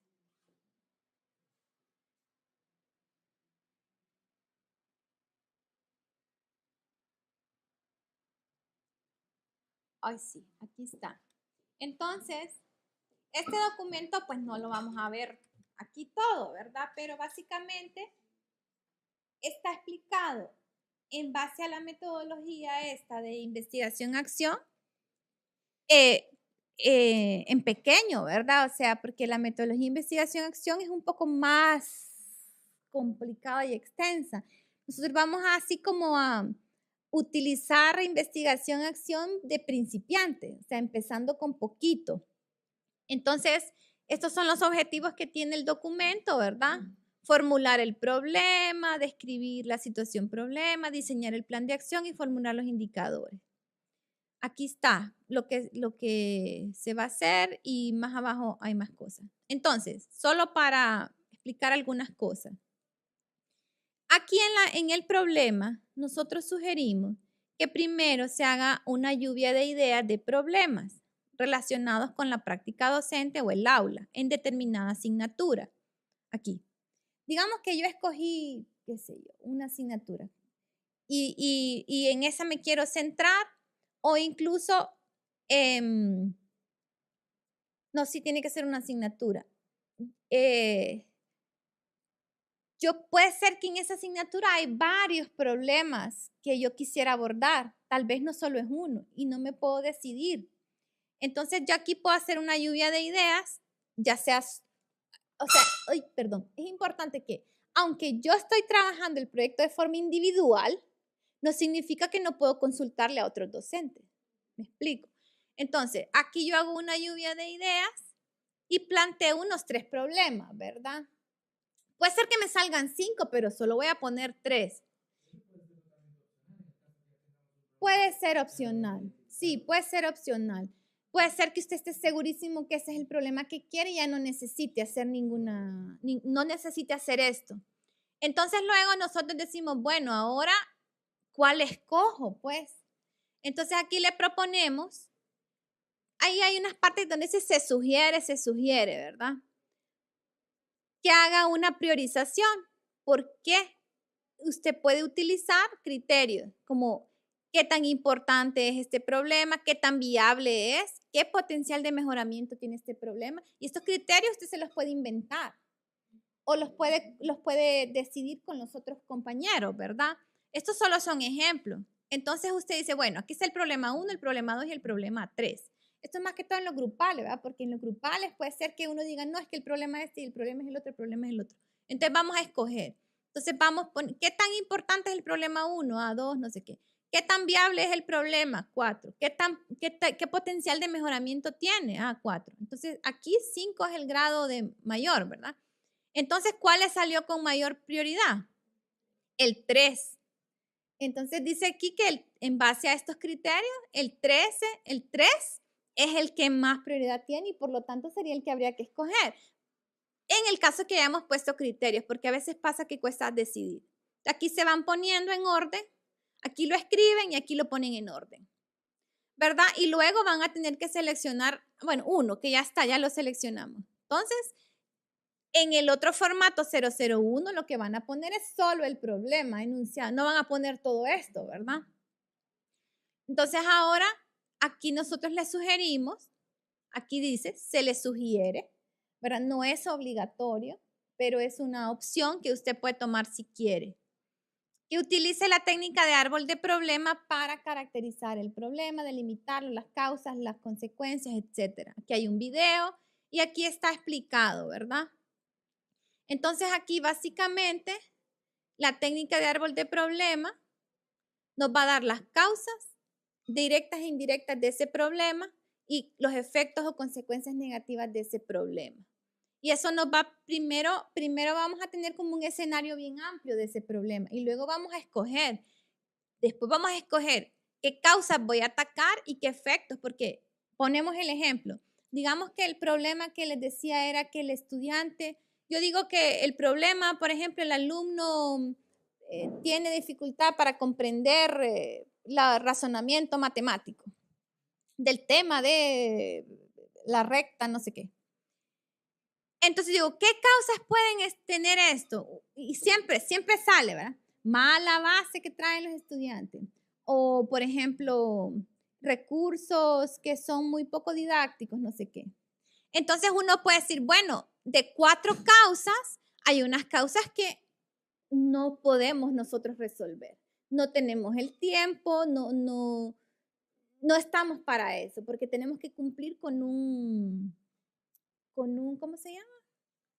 Con una programación. Y yo no puedo venir y perder 2 meses ¿cómo se llama? En nivelar a los estudiantes, por lo menos no en el aula de clase, ¿verdad? Puede ser un proyecto aparte, fuera del aula.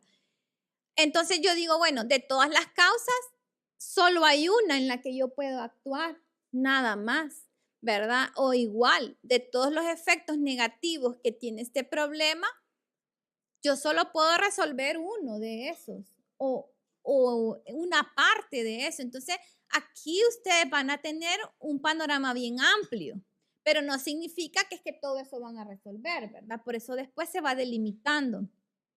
Aquí hay un ejemplo que se pone, ¿verdad? Aquí está el problema, aquí están las causas directas, aquí están los efectos negativos y aquí está como el efecto principal. Y luego aquí está el formato vacío para que ustedes lo puedan llenar ahí. Ponen el problema aquí, ponen aquí las causas directas y pueden poner indirectas también. Ponen aquí los efectos y escogen el efecto más fuerte o el que más se adapta a su contexto. Luego aquí lo resumen, ¿verdad? Aquí pongo el problema, las causas, las consecuencias. Entonces aquí, nada de esto les van a pedir allá. Esto solo les va a servir para el diagnóstico, ¿verdad? Porque si yo ya sé cuáles son las causas y yo ya sé cuál es la causa que voy a atacar, por ahí se va mi diagnóstico. Yo sé cuáles son las consecuencias y ya sé cuál es la consecuencia que yo voy a tratar de mejorar, por ahí se va mi diagnóstico. Entonces, aquí está lo mismo del diagnóstico, qué es. Yo les sugiero que utilicen, porque hay una parte que es la investigación en la propia aula, ¿verdad? En la propia práctica, pero también pueden utilizar la biblioteca virtual de la UNA y pueden utilizar la sección El Libro o pueden utilizar las colecciones de revistas científicas y encuentran de todo, o sea, de todo lo que ustedes, que a veces uno dice, wow, no sabía que existían. Por ejemplo, aprendizaje colaborativo en química analítica. Así encuentran a veces, ¿verdad? O casi de todo se encuentra. Y si no, hay un montón de colecciones de revistas científicas que ustedes pueden consultar en internet. Bueno, entonces ahí se les explica todo eso. Este es más o menos un esquema para que podamos ver. Tenemos el problema, vamos a diagnosticar cómo es ese problema, por qué es un problema y cómo debería ser la situación deseada. Y luego planteamos la hipótesis. Aquí les dice que antes de avanzar hay que escoger, ya yo puedo ir más o menos calculando en cuál de las líneas de acción se encaja mi solución o mi problema, ¿verdad? Si es en innovación pedagógica, en tecnología educativa o en diseño de un libro digital o en innovación social. Los detalles de esto están explicados más por ahí. ¿Qué incluiría innovación pedagógica, tecnología educativa e innovación social? Bueno, entonces aquí este es el mismo formato del diagnóstico. ¿Qué tan grande va a ser ese diagnóstico?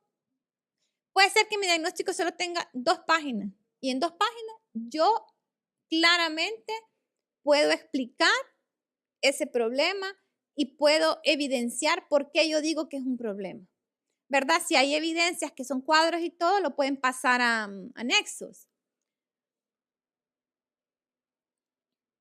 Luego vamos a la parte de los objetivos y los resultados del proyecto. Aquí se sugiere utilizar la técnica del árbol de problemas, ¿verdad? Entonces, no la vamos a explicar aquí porque no hay tiempo, pero básicamente la idea es esta. Las causas que yo saqué se convierten en objetivos específicos. El problema central que yo me había planteado se convierte en el objetivo central poniéndolo en positivo, el objetivo general. Y las consecuencias o efectos negativos que yo me había planteado se convierten en los resultados esperados. Por supuesto, yo aquí voy a escoger, ¿verdad? Cuando yo ya voy a Aquí hay unos ejemplos. Si se fijan aquí, ellos los objetivos específicos no los plantean en verbo activo. A mí me gusta más plantearlos en verbo activo, pero ellos lo utilizan en pasado, ¿verdad? Como si la situación ya se dio. Eso es opcional, como quieran. Aquí hay ejemplos, ¿verdad? Que pueden seguir. Aquí está el formato de árbol de objetivos. Aquí les pongo algo, es importante para continuar, tomen en cuenta que en el árbol de problema identificó varias causas o consecuencias del problema y en base a esto identificó de manera tentativa los objetivos específicos y resultados esperados. En este momento debe decidir qué causas desea y puede. Ojo, desea y puede, porque puede ser que yo desee atacar esa causa, pero no puedo, porque los recursos no me dan o el tiempo no me da. ¿Qué causas desea y puede atacar con el proyecto y qué efectos o consecuencias negativas del problema desea mejorar o cambiar? Entonces acá ustedes ya van como a, ¿cómo se diría? Como a depurar, ¿verdad?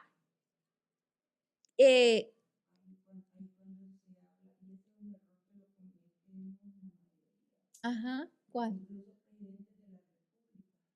¿Cuál?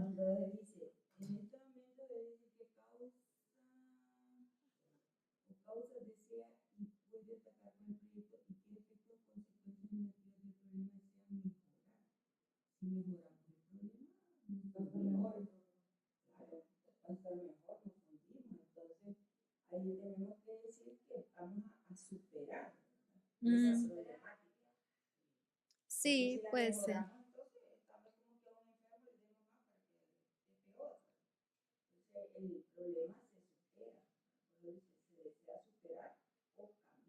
Y en el caso de que no se pueda...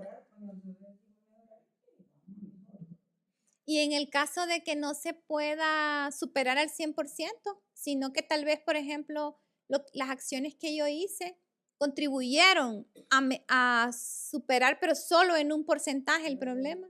Siempre superar. Ok, bueno, entonces la idea es que se vea el cambio, ¿verdad? Ok, bueno, entonces que se pueda ver el cambio. Entonces aquí es importante que nosotros podamos depurar, porque luego y aquí antes en el árbol de problemas, todos esos objetivos y esos resultados esperados son como tentativos. No significa que todo lo vamos a hacer, pero ya cuando lo ponemos aquí, entonces ya es porque recuerden que los objetivos específicos es lo que ustedes como proyectistas van a llevar a cabo, es por lo que ustedes van a responder, es por lo que se les va a evaluar, es decir, es lo que ustedes tienen que cumplir en el proyecto, ¿verdad? Pero los resultados esperados no necesariamente porque esto depende cómo reaccione el grupo meta al que yo dirigí mi proyecto, ¿verdad? Por ejemplo, el ejemplo de la profesora que les mencioné, ¿verdad? Que el resultado esperado no fue el resultado obtenido, perdón, no fue el que ella esperaba. Entonces, a veces no depende 100% de nosotros, sino de que cómo va a recibir ese público meta lo que nosotros hicimos. Entonces, el resultado esperado es como el impacto educativo, es como lo que yo espero ver en el estudiante, el cambio que yo espero ver en el estudiante, la mejora o el cambio, sí, que yo espero haber logrado en el estudiante. Por ejemplo, que yo pueda decir, qué sé yo, 80% de los estudiantes tienen la capacidad de realizar una reflexión, ¿cómo se llama? Una reflexión crítica de no sé qué, algo, ¿verdad? Entonces, ahí va. Luego, ya viene el planteamiento de la hipótesis. ¿Qué es lo que haremos para solucionar el problema? Ahí se explica todo, que la hipótesis tiene dos partes. Aquí está bajito. Aquí hay unos ejemplos de cuál es la diferencia entre una hipótesis convencional y una hipótesis de investigación-acción. Ahí lo que le dice que se la puede replantear cada vez que se encuentre con quien la necesita. Por aquí se explica esto, que la hipótesis de acción es una sola, pero podemos dividirla en acción y en resultado, ¿verdad? Aquí pone unos ejemplos. La aplicación de técnicas de resolución de conflictos, que sería la acción, favorece el clima positivo y motivador para el aprendizaje en el área de comunicación, que sería el resultado. Es la acción para el resultado y esa es la hipótesis de acción. Entonces aquí les ponen unos ejemplos, unos ejercicios y luego ustedes formulan la suya. Entonces aquí ponen el problema, el campo de acción en el que se enmarca y la hipótesis. Luego vamos a fundamentar. Esto sería como lo que nosotros llamamos el marco teórico. Nada más que este marco teórico va a estar más orientado a la solución. Aquí es donde yo tengo que defender por qué el aprendizaje colaborativo me sirve para esto. ¿Qué han hecho otros docentes para resolver este problema con aprendizaje colaborativo? O lo que sea que yo digo que voy a hacer, tengo que sustentarlo. Y aquí igual no puede pasar de 1000 palabras, ¿verdad? Máximo. Máximo. Y luego ya viene lo que ya les había explicado, el plan de mejora o la propuesta de cambio o el plan de acción o la propuesta o como le quieran llamar. Entonces aquí pongo esto aquí para que nunca perdamos de vista el problema, los objetivos y los resultados, porque como eso tiene que estar alineado, entonces es el mismo que les había mostrado antes, ¿verdad? El mismo cuadro. Y aquí están los indicadores. Los indicadores sirven para evaluar, ¿verdad? Sirven para evaluar. ¿Cómo yo voy a evaluar? A través de los indicadores que yo me planteo. Entonces, los indicadores yo los dejo planteados desde antes. No los voy a plantear al final, cuando ya implementé y todo, y ahora ¿cómo voy a medir? No, ¿verdad? Desde antes. Entonces, aquí les dicen que es un indicador, no sé qué, ejemplos, y aquí hay más ejemplos. Y también pueden agregar la fuente de verificación de ese resultado. Y esos son ejemplos. Y ya. Y están las referencias bibliográficas de este documento, ¿verdad? No como paso. Entonces, ahí está el reto. Entonces, todo lo que ustedes necesiten, si tienen dudas, si están trabados, pues ya saben cuál es el proceso, ¿verdad? Pueden escribir al foro de consultas académicas. Me voy a poner en el aula.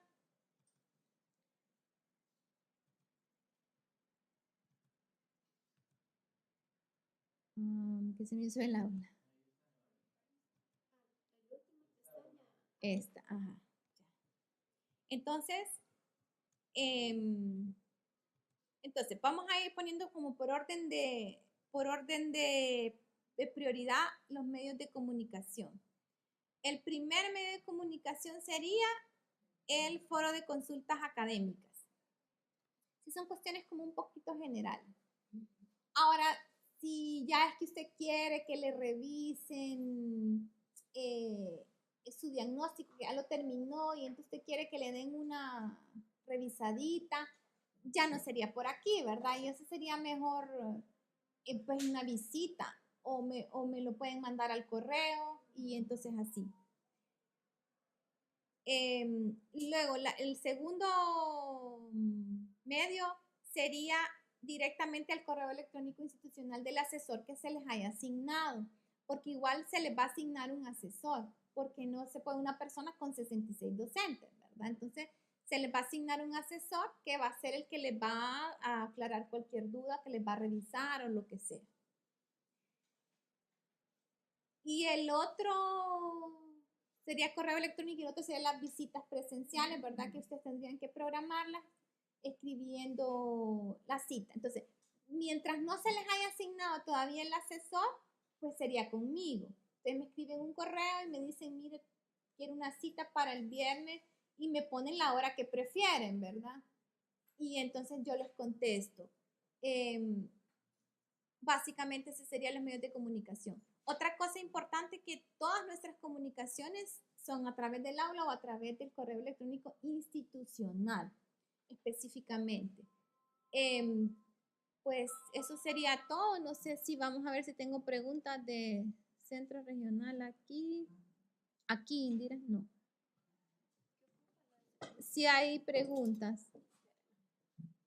Ay, Dios mío, qué montón.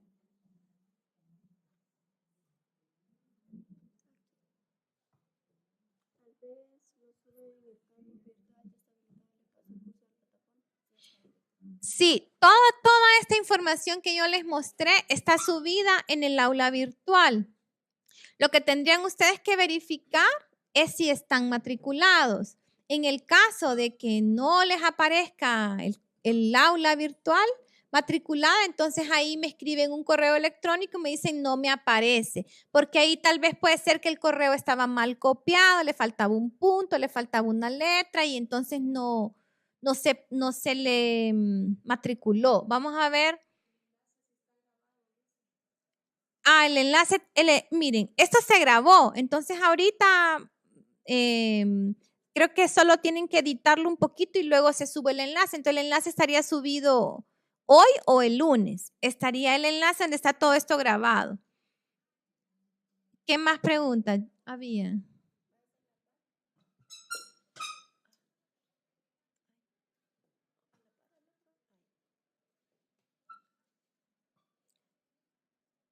Muy amable, muchas gracias.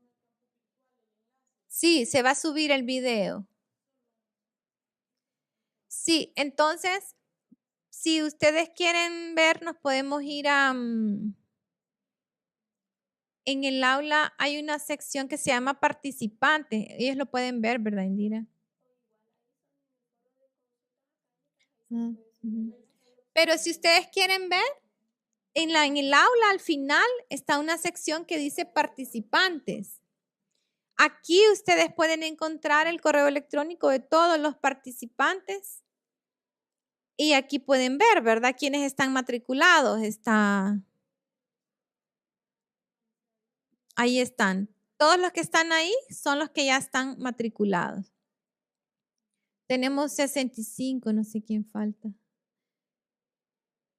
Creo que son 66. A alguien no matriculé, es que a veces el correo no lo acepta el aula. Ajá. Si se fijan, aquí les aparece el último acceso. Aquí tenemos que Jenny ya entró, María Lourdes ya entró. Y estas que les aparecen nunca, es que nunca han entrado, pues porque los acabamos de matricular. ¿Verdad? Entonces ahí, igual digamos, uno dice, ve, yo le quiero escribir un correo a Joshua. Entonces solo le dan un clic acá. Enviar mensaje. Eso es importante. Estos mensajes no llegan al correo electrónico, solo llegan a la mensajería interna del aula. Sí, entonces, eso es lo que no quiero que hagan. No me envíen mensajes ni a su asesor por aquí. Si se fijan, por eso les dije cuáles eran los medios de comunicación. Entonces, lo primero es el foro de consultas académicas. Lo segundo, el correo electrónico, directo, no aquí, porque a veces se confunden los alumnos, los estudiantes y ustedes también, que dice, aquí le voy a enviar un correo a Sonia, ¿ves? Ahorita le voy a mandar un correo, pero resulta que esto a mí no me llega al correo, sino que eso llega a la mensajería interna. Y lo que sucede con la mensajería interna es que a veces hay muchísimos, ahorita no tengo, solo uno, muchísimos mensajes y uno casi no lo revisa, entonces mejor no utilizar la mensajería interna. Entonces, si usted le quiere enviar un correo a un compañero, por ejemplo, que le quieren enviar a esta niña Giselle, yo sugeriría que no se lo envíen a mensajes de la mensajería interna, sino que copien el correo electrónico de ella y se lo manden al correo. Eso sería. Entonces, terminamos. ¿Qué? 15 minutos antes. No sé si hay preguntas.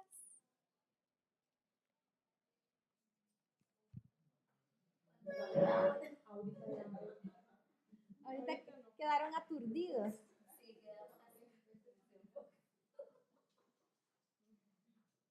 Sí, pero miren, lo que pueden ir a empezar haciendo, ahorita van de vacaciones, ¿verdad? Pero sí como ir pensando así solo la idea del problema. Y también ya pueden ir buscando artículos y cosas y los van guardando así. Sí. Ah, sí. Bueno, gracias a las personas de centros regionales que nos acompañaron y entonces cualquier consulta, estamos pendientes en el foro de consultas académicas y el correo electrónico institucional.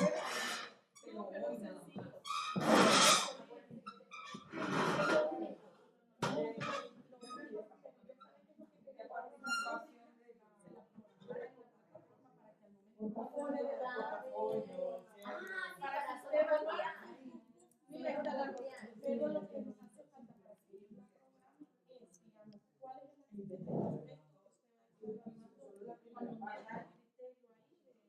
No, pues sí, o sea, solo lo que...